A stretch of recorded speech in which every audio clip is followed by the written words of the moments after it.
Herkese merhaba arkadaşlar. Kanalımıza hoş geldiniz. Bugün sizler için Neslihan Atagül ve Burak Özçivit'ten yepyeni haberler hazırladım. Neslihan Atagül ile Burak Özçivit birlikte anıldığında ortaya çıkan şey yalnızca iki popüler ismin yan yana gelmesi değil, daha çok iki farklı oyunculuk dilinin aynı zamanda buluşma ihtimalinin yarattığı güçlü bir etki gibi hissedilir. Biri duygunun iç katmanlarında dolaşan sessiz ve derin bir anlatımı temsil ederken, diğeri daha net, daha belirgin ve dışa dönük bir duruşla hikayeye yön verir. Bu karışıklık onları birlikte düşünmeyi sıradan bir uyumdan çıkarıp daha ilginç ve yoğun bir hale getirir.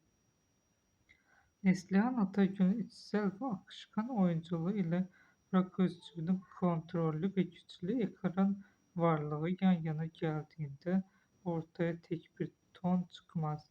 Aksine farklı duyguların aynı anda hissedildiği bir atmosfer yaranır. Bu ikili ilginç kılan şey benzerlikleri değil, farklılıkların bir araya geldiğinde oluşturduğu dengedir. Çünkü bazen en güçlü hikayeler aynı dili konuşanlardan değil, farklı dillerle aynı duyguyu anlatabilenlerden doğar.